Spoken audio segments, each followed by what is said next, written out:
Hello and welcome to some more Star Citizen. It is the 25th of May. We are at the Brevik Convention Centre. It is Drake Day at the Invictus Fleet Week. I don't think the halls will have changed, but I thought I'd come here and chat about what's going on with Fleet Week. It's basically Drake Day and then going into the finale. And you can rent all of the ships and vehicles with the finale from the convention hall, but previously available, so it's worth coming down, renting all of those from the kiosks.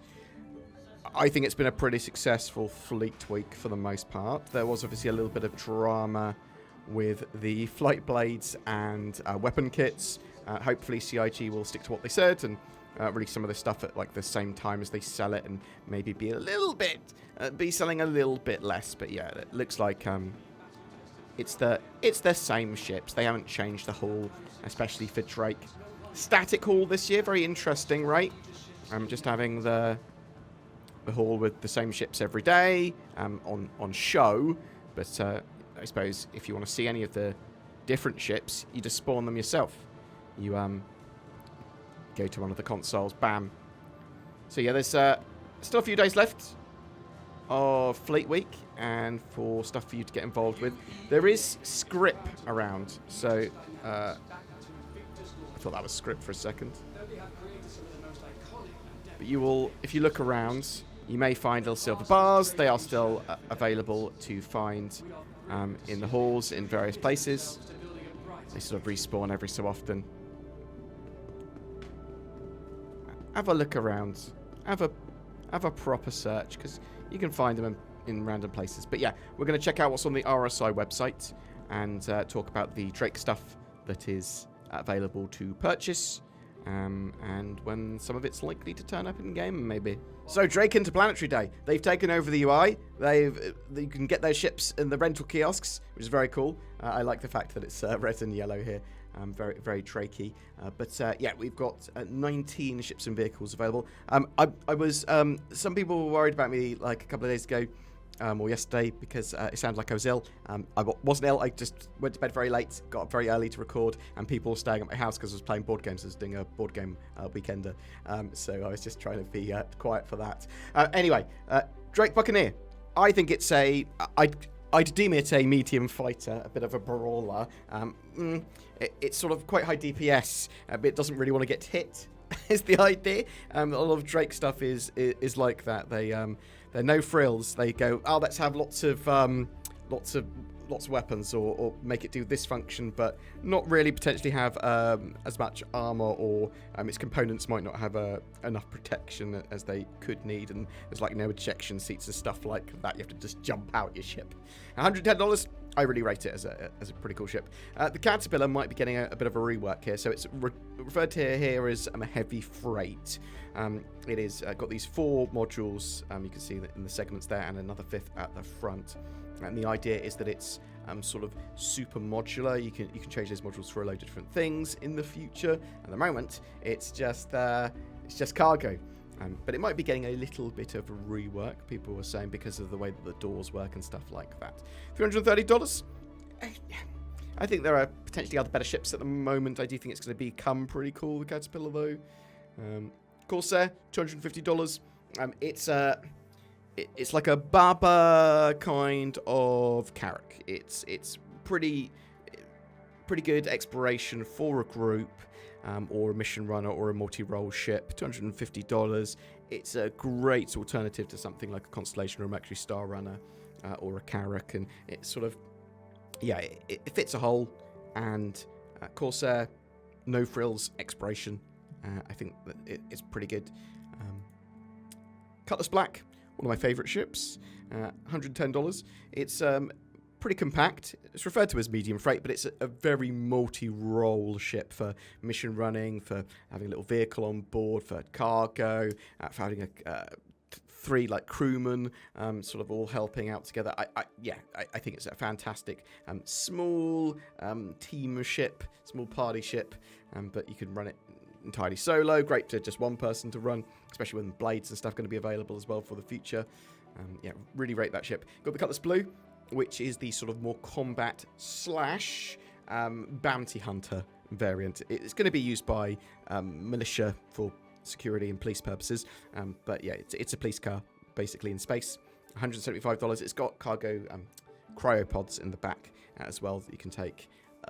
Quite a few, like 8 to 12 people. Does it say how many cryopods are in the back? Several. There are several cryopods. 12. It is 12. Okay, good.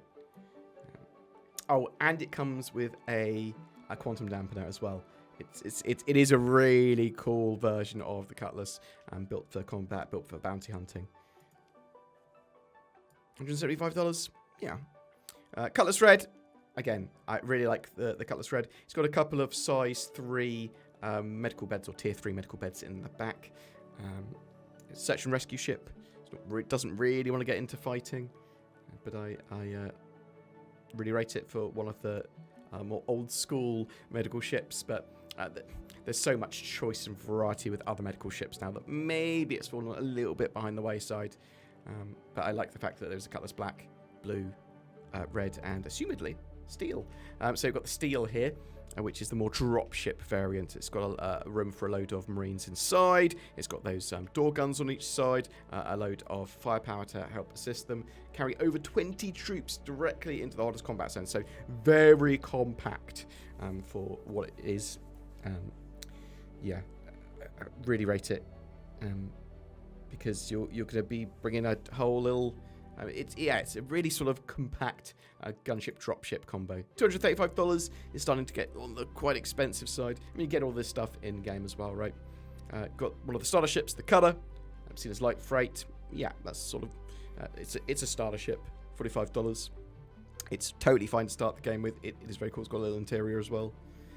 I got the Rambler, which is the more sort of scouty, well, I say scouty, I don't mean scouty, exploration-y, a longer range version of the Cutter. And then you've got the Scout version, which is going to be used for reconnaissance and intelligence and scanning and that sort of jazz. $50 for that one. I had to make very much had to make a difference because I get a bit confused between the kind of Rambler because I go, oh yeah, it's a scouty exploration one. Well, no, it's the exploration one, and the Scout is the scouty one. Got the Dragonfly Black, $40 for this ground vehicle. I am looking forward to using these more in the future. Sort of having people shoot off the back more readily and more reasons to use ground vehicles. 4.2, we'll see more reasons to use ground vehicles, we are led to believe. At $40, yeah, I mean, seeing competition racing, it's a very good bike for transporting you around. And it's got some PPUs as well. Very cool. But a lot of ground vehicles, as I said, get in game. You can get everything in game, so why not just buy a starter, eh? You got the Golem. Fantastic starter miner ship. You want to start mining in a spaceship at the sort of lowest tier that a spaceship can do. You want the Golem, but it's sort of no frills. It's highly capable entry into deep mining is correct. If you want to do mining in Star Citizen, then this just might be the ship to start with and to stick with for a long time. $60 for that bad boy.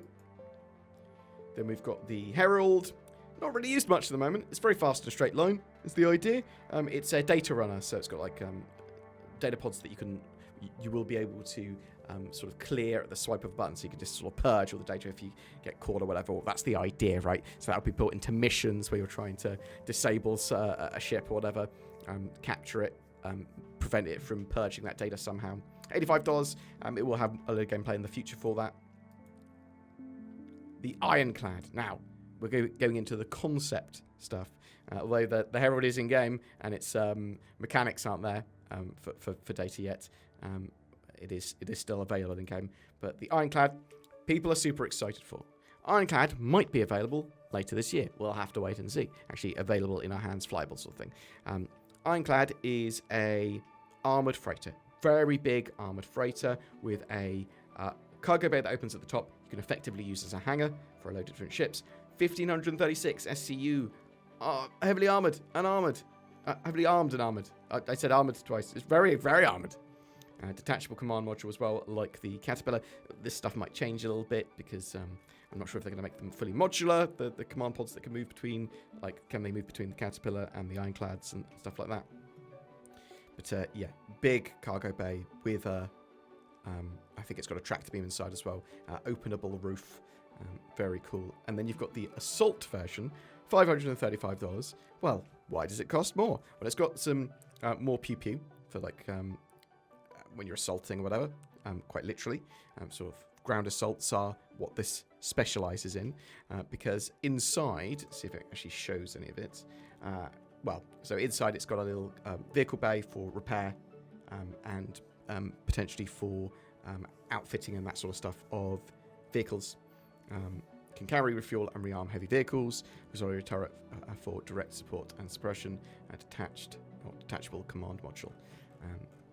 So yeah, a lot of people want this because it is a pocket hangar and ground assault ship. I believe the top opens on this one as well. But I rate just the standard ironclad for being a pocket hangar. It's more than a pocket hangar. It's a big dungarees. It's big pockets. That's what I'm trying to say. The Kraken. Now, people are very excited for the Kraken. It is limited stock. It is a light assault carrier, a little mobile space station. It's got a load of room for ships on top to rearm, repair, refuel them, as well. A load of cargo on board that can outfit them with. It's got a little Dragonfly Bay as well. $650. Probably all sold out. The first wave sold out. I believe the next wave is at... what time is it? It will be 12 midnight UTC and then 8 a.m. UTC. If you are interested in any of that. I think a lot of people go absolutely crazy for that Kraken. We do not know when it's going to be in game. We're hoping it's going to be within the next couple of years. Kraken Privateer, $2,000. Why is it more expensive? Well, it strips out the sort of bay for the Dragonfly and some of the cargo. And it's got a load of shops on board as well. It is a mobile space station where you can come in and do some shopping. Pilot a massive bazaar across the stars. It sort of does some of that role of the Banu Merchantman, but mixing it as a light assault carrier with the same sort of pads on top. But a load of 10 separate shops inside. Very cool. Highly rated. It is a little mobile space station. Very cool. $2,000. I assume, again, sold out. Yeah, very much so. Again, the waves follow the same cadence as I previously discussed. What else have we got? We got the Mule. $45 for little vehicle for moving cargo around. It is what it is. I like the fact they're in game. I wouldn't recommend anyone to actually buy them. Buy them with in-game money if you're going to use them for anything. And then you've got the Vulture. Really rate the Vulture. Great little salvage ship. If you want to do salvage and you want to do it efficiently and basically as a single person or as maybe one other person with you, then the Vulture's great. You can go around salvaging, hull scraping, and then munching up some of the hull as well. You could have maybe your mate go out and remove the sort of weapons and components that you want, to put them on board, and do some hand salvage as well. Yeah, $175, absolutely fantastic light salvage ship. And I think that is it from Drake Day. So yeah, we've got we do have more to come for the for Fleet Week stuff, but it's basically just you can rent all of the ships from the kiosks after today. So go there, try all those rental kiosks out. You'll also see on the website some special war bond sales and stuff like that as well. So check out for the last few days of Fleet Week, and those few days being so tomorrow and so Monday and Tuesday is the finale. Yeah, so you've got until the 27th if you want to get involved. I suppose moving into the 28th, right? Yeah, tell me if you've bought anything during Fleet Week, if you're going to try and grab something during the finale, if you're hoping there's something cheaper to grab, a war bond that you wanted.